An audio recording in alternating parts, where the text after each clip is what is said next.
आत्मजीत sir, जिस तरीके का बयान स्वामी प्रसाद मौर्य का आया, वो अक्सर इस तरीके का बयान देते हैं, जिसमें भारतीय जनता पार्टी को जो है वो बिल्कुल फ्रंट फुट पर आकर के खेलने का मौका मिल जाता है। वो कभी सनातन पे सवाल उठा देते हैं, कभी राम पे ही सवाल उठाने लग जाते हैं, राम के अस्तित्व को नकार देते हैं, कभी वो जो है वो सीता पर बयान दे देंगे। मतलब अलग-अलग बयान जिस तरीके जो जैसा विजय सर कह रहे थे कि भई ये आस्था का विषय है, क्यों बयानबाज़ी करना इस पे? और अखिलेश यादव खुद बयान दिए हैं अभी कि हम जो है धर्म की और जाति की राजनीति हम नहीं करते हैं, जो करते हैं वो करें और हमारे लिए ये राजनीति का विषय नहीं है, इस तरीके का बयान।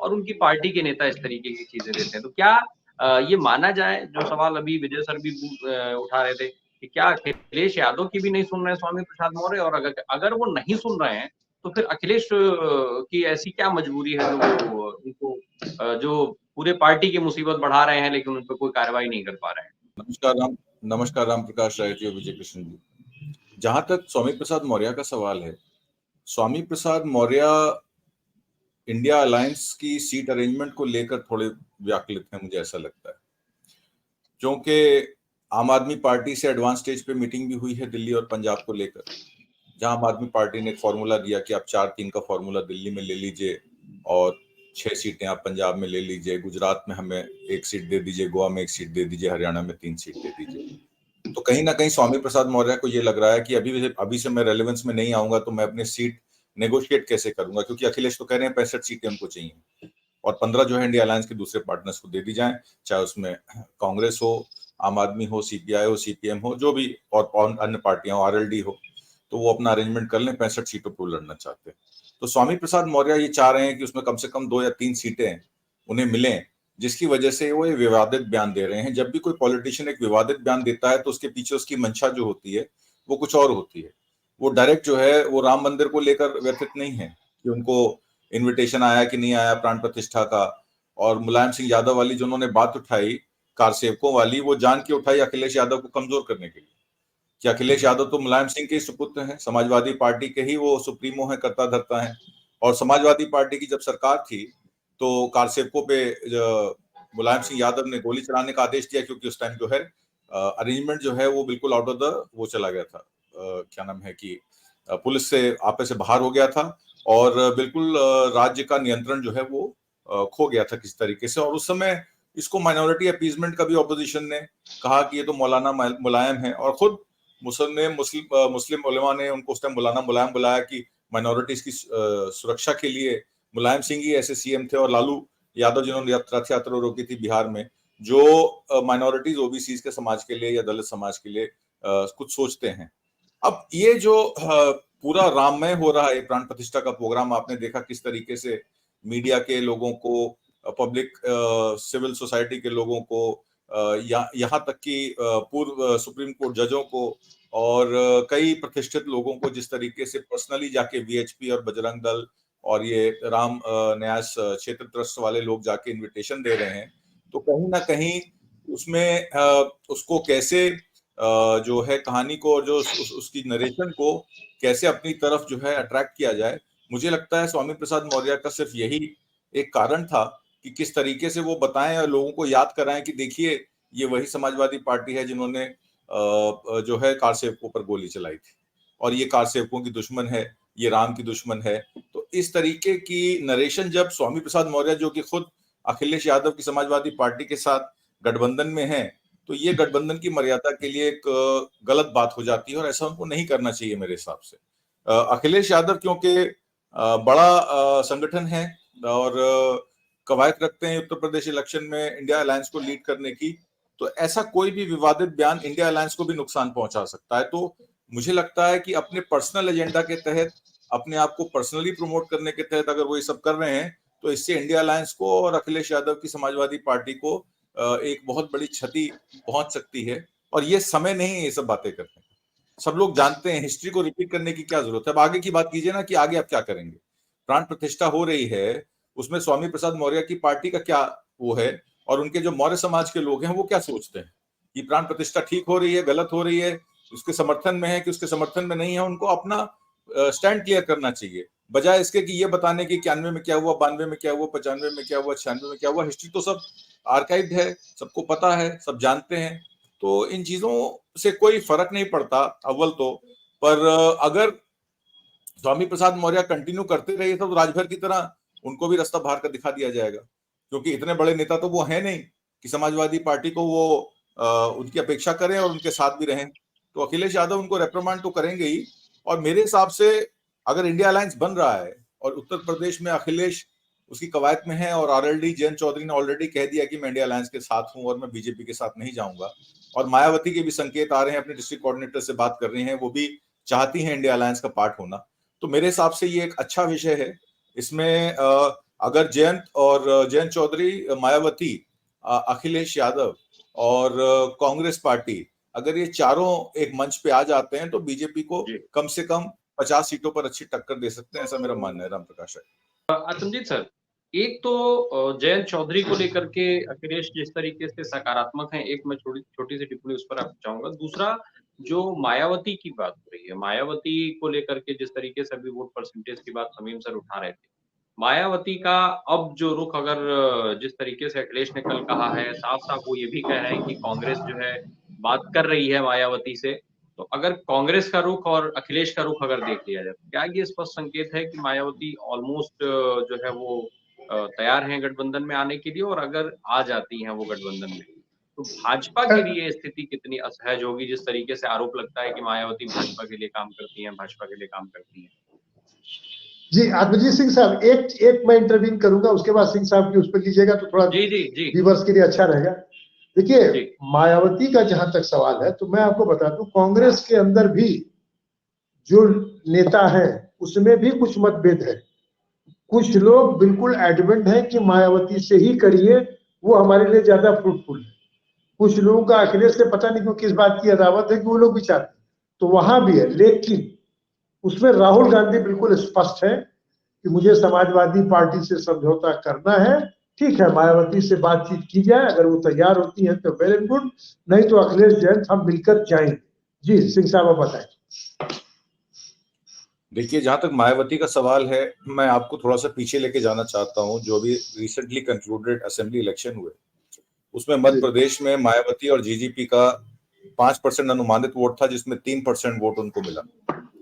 और मध्य प्रदेश में कांग्रेस की हार करीब 8% से हुई, मतलब वहां 40-41% वोट था और उनका बीजेपी का 48% वोट था, 7.5% का फर्क था उसमें। अगर ये जीजीपी, गोंदवाना गणतंत्र पार्टी और बीएसपी अगर साथ मिल जाते तो 5% वोट जब ट्रांसफर होता कांग्रेस पार्टी की तरफ, तो 45% बनाम 48% में से 3% का डिफरेंस रह जाता। और जब आपको पता है, जब 5% वोट एक ऑपोजिशन की तरफ शिफ्ट होता है तो बीजेपी का भी वोट गिरता है उसमें, और बहुत ही अच्छी सीटें मध्य प्रदेश में निकल के आती हैं और लोकसभा इलेक्शन के आने वाले के लिए उसका एक काफी अच्छा बेस बन जाता। यही आपने राजस्थान में देखा कि भारत आदिवासी पार्टी ने 3 सीटें जीती और 8 पार्टियों पे उसने कांग्रेस को नुकसान पहुंचाया। अगर यही भारत आदिवासी पार्टी अगर कांग्रेस के साथ जुड़ी होती तो ये 11 सीटों का फायदा 70 पे है, करीब 82-83 पे होती अगर इंडिया अलायंस अपनी मर्यादा रखते हुए राजस्थान और मध्य प्रदेश में इनके साथ इलेक्शन लड़ता। एक बात तो ये हो गई। अब उसी को लेकर छत्तीसगढ़ में आपने देखा, हसदेव जिस तरीके से फॉरेस्ट में 3 लाख पेड़ों को काटने के लिए और अदानी को वहां पे सबसे बड़ी कोलफील्ड प्रोजेक्ट देने की बात चल रही है। अब वहां के जितने आदिवासी हैं या एसटी समाज के लोग हैं, वो अब वहां पे धरना दे रहे हैं। वो हसदेव के बारे में ये कह रहे हैं कि ये हसदेव फॉरेस्ट जो है सैकड़ों साल की ये हमारी संपदा है और इसको नष्ट करने की कोशिश की जा रही है कुछ पूंजीपतियों के द्वारा, क्योंकि राजस्थान के थर्मल प्लांट में उसका कोयला जाएगा, तभी वो कोयले से वो बिजली चलेगी वहां पे राजस्थान में। और राजस्थान की सरकार से अच्छा खासा केस लड़के करीब 8-8.5 हजार करोड़ रुपए का मुआवजा भी अदानी ने अशोक गहलोत सरकार से लिया, क्योंकि वो छत्तीसगढ़ की कोल माइन से उनको कोल मुहैया नहीं करा पाए जो उन्होंने उनको प्रॉमिस किया था। अब बात ये आ जाती है कि उत्तर प्रदेश के परिवेश में ये तो तय है कि जब मायावती अपने चरम पे थी तो 2003-4 के इलेक्शन में उनका 20% वोट था, जिसमें दलित और मुस्लिम समाज के लोग वोट देते थे और काफी अच्छे संख्या में वो मुस्लिम कैंडिडेट्स को टिकट्स भी देती थी, लोकसभा के लिए भी और विधानसभा के लिए भी। हालांकि उनका जनाधार उससे अब 2024 आते आते 12-13% रह गया है। मेरा भी अनुमान यही है कि 12-13% उनका जो है परसेंटेज वोट है। आज भी दलित समाज में, खासकर जाटव समाज में उनकी पकड़ पक्की है वेस्टर्न यूपी में। जहां तक जयंत का सवाल है, जयंत पिछले लोकसभा इलेक्शन में एक भी सीट नहीं जीत पाए अपनी, और उनके पिताजी अजीत सिंह की सीट भी वो हार गए।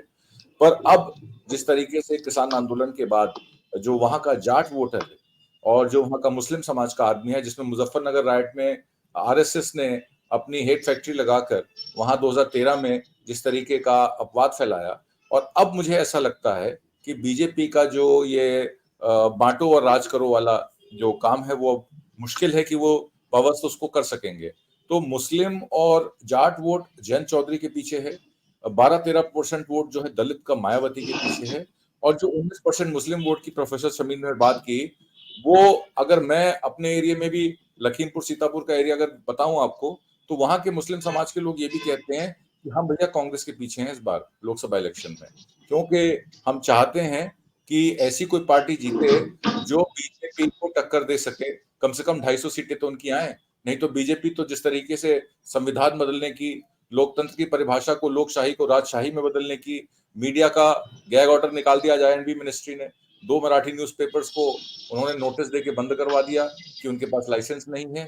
और यही गाज अब सोशल मीडिया पे भी गिरने वाली है कि जो चैनल जो है वो मोदी सरकार को सवाल पूछेंगे, उनका उनके उनके उनका उनका जो है गुणगान नहीं करेंगे, वो चैनल भी बंद कर दिए जाएंगे। तो ये जो नया बिल आया है 2023 का, जो वॉइस वोट से पारित किया गया है, इसमें बहुत बड़ा नुकसान पत्रकारिता को और सोशल मीडिया चैनल्स को होने वाला है।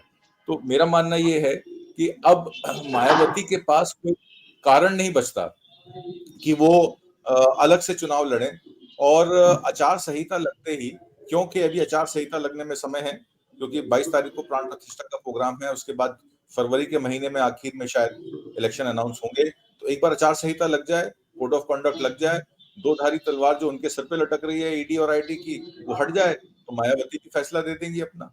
वो इसीलिए चुप बैठी हैं कि अभी वो कह देंगे कि मैं इंडिया अलायंस ज्वाइन कर रही हूँ, तो अगले दिन देखिएगा आप ईडी सीबीआई वाले उनके घर पहुंच जाएंगे। और ये सब हो रहा है पिछले 3 दिनों में। जिस तरीके से आपने देखा, आज बिहार में कल ईडी का नोटिस आ गया राबड़ी देवी और उनकी 2 डॉटर्स हेमलता और भारती मीसा पे कि आपने लैंड फॉर जॉब स्कैम किया है। तो महिलाओं का प्रताड़न करती है ये सरकार। ये सरकार कहती है महिला वंदना योजना करेगी और महिलाओं पे अत्याचार करती है।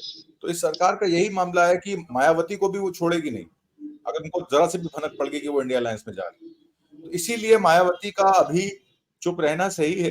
पर आने वाले समय में आप देखिएगा, राहुल गांधी तो शुरू से ही कह रहे हैं हम चाहते हैं कि मायावती हमारे साथ इलेक्शन लड़े, और इसमें सीटों के बंटवारे को लेकर मुझे नहीं लगता उत्तर प्रदेश में कोई मतभेद है। अखिलेश भी यंग है, एडजस्टिंग है, वो भी जान रहे हैं इस बात को कि अगर मैं इलेक्शन अकेले लड़ूंगा तो जिस तरीके से विधानसभा में मेरे को 29% वोट मिला था, इस दफा वो 29% वोट नहीं मिलेगा मुझे, क्योंकि 19% मुसलमान जो है वो ताक लगाए बैठा है कि इंडिया अलायंस अब क्या करती है।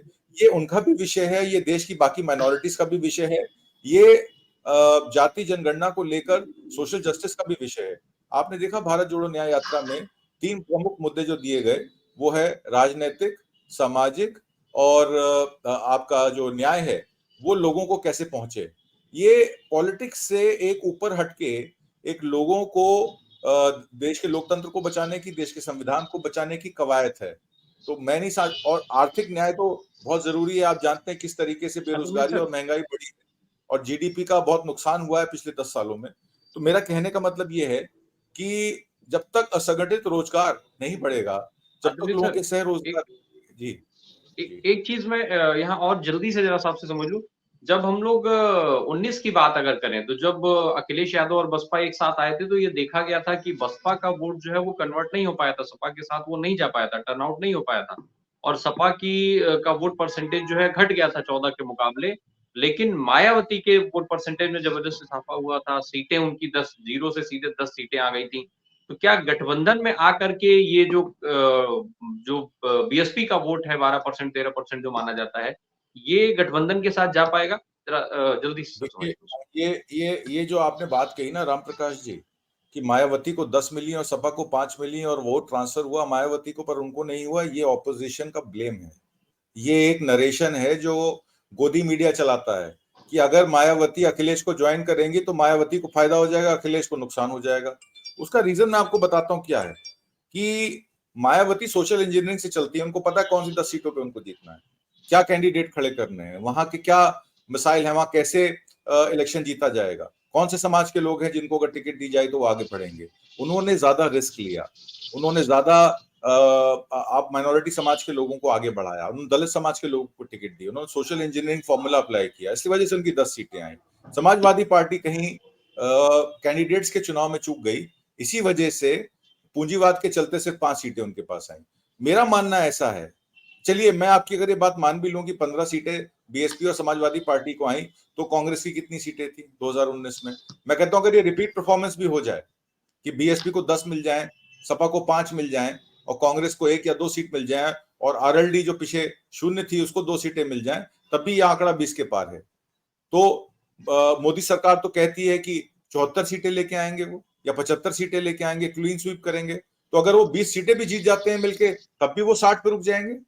और उनका गेन है कहां? आप क्या मानते हो, मध्य प्रदेश राजस्थान छोड़ के कहां पे गेन है? किस स्टेट में आप कहोगे कि बीजेपी गेन कर रही है? आप मुझे एक स्टेट बता दीजिए मध्य प्रदेश राजस्थान छोड़ के। मानता हूं मध्य प्रदेश में उनका जो है वो नहीं, राजस्थान में तो गेन हो ही नहीं सकता ना सर। राजस्थान में तो मैक्सिमम उनके पास ऑलरेडी है ही है। मैं कह रहा हूँ लोकसभा में गेन का मतलब यह है कि क्या वो अगर वो 25 सीटें रिटेन कर लेते हैं मध्य प्रदेश में और राजस्थान में, उसके अलावा आप मुझे, और उत्तर प्रदेश में अगर वो 74 के आंकड़े से 60 पे आ जाते हैं, 20 सीटों का नुकसान हो जाता है, तो मुझे आप बताइए कौन सी ऐसी स्टेट है जिसमें बीजेपी को पिछले इलेक्शन के मुकाबले इस बार उनकी बढ़ी हुई सीटें आएंगी? तो मुझे नहीं लगता कि किसी भी स्टेट में, छोटी मोटी अगर उत्तराखंड को आप छोड़ दें तो हिमाचल में आप ले लें, आप पंजाब में ले लें, आप हरियाणा में ले लें, आप उड़ीसा में ले लें, आप वेस्ट बंगाल में ले लें, आप असम में ले लें, आप गुजरात गुजरात में उनकी 25-26 सीटें थी, तो मैं कहता हूं गुजरात में भी उनका 100% मार्जिन है। मध्य प्रदेश में भी मान लीजिए 100% मार्जिन है, राजस्थान में भी मान लीजिए 100% मार्जिन है। जबकि मुझे ऐसा लगता नहीं ऐसा होगा, पर फिर भी अगर 100% मार्जिन 4 स्टेटों में भी ले लें तो देश में 26 स्टेटें हैं। बाकी 22 स्टेटों में क्या करेंगे वो? उनका नंबर वो नहीं आने वाला है। तो मेरे हिसाब से ये गठबंधन अखिलेश मायावती का बहुत जरूरी है। कांग्रेस पार्टी जो है इसमें स्टिच का काम करेगी, और आरएलडी मुझे लगता है अगर 5 सीटों पर भी लड़े तो 2 सीटों पर संभावनाएं उनके जीतने की हैं। कांग्रेस को जितनी मिल जाए उतनी बहुत है, और अखिलेश और मायावती पे छोड़ देना चाहिए चार्ज। मैं कहता हूं मायावती अगर 40 सीटों पर लड़नी चाहें और अखिलेश कहें कि ठीक है जितनी सीटें हम अगर 35 पे लड़ेंगे तो 35 में मायावती लड़ लें, 10 सीटों में बाकी भी एडजस्ट हो जाए, तो वो फॉर्मूला भी कोई गलत नहीं, क्योंकि वोट परसेंटेज बढ़ेगा। अगर 12-13% वोट है मायावती का और 19% मुस्लिम वोट है, मैं कहता हूं सिर्फ मायावती का वोट और मुस्लिम वोट जोड़ लीजिए, ये 30 के पार लगता है इसका आंकड़ा, 32% जाता है। उसके अलावा भी अपर कास्ट में भी काफी शहर में भी बीजेपी का विरोध है। तो ये जब 40-40 की लड़ाई होगी तो इसमें ऊंट किस करवट बैठेगा वो तो बाद में पता लगेगा, पर उसकी लड़ाई के लिए बिगुल तो बजे। तो मैं चाहता हूं कि, और मुझे पता है कि मायावती के पास कोई और चारा नहीं है। अगर 2024 में वॉकओवर ही देना मोदी जी को, तो फिर मायावती इंडिया अलायंस का पार्ट रहे ना रहे उससे कोई फर्क नहीं पड़ता। जी।